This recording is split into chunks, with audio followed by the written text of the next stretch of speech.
since, for.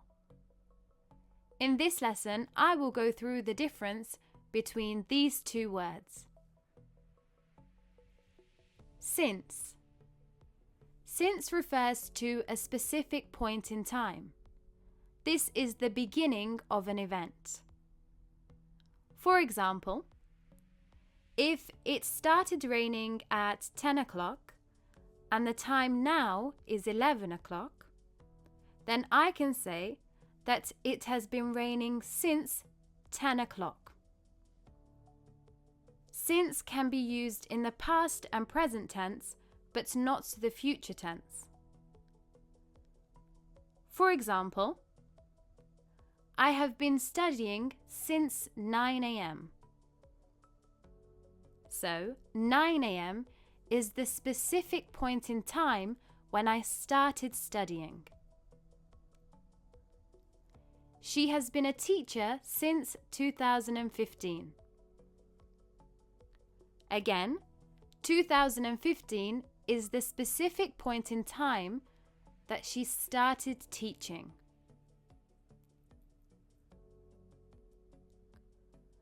Ali has lived in London since April. For. When we use the word for, we are referring to a duration of time. So again, let's look at this example. If it started raining at 10 o'clock and the time now is 11 o'clock, then I can say it has been raining for 1 hour. For can be used in the past, present, or future tense. For example, I have been studying for 3 hours. As we can see from this example, 3 hours is the duration of time. Another example is, she will be in the office for 2 hours. He has lived in London for 3 months. As you can see from these examples, I have given the duration of time.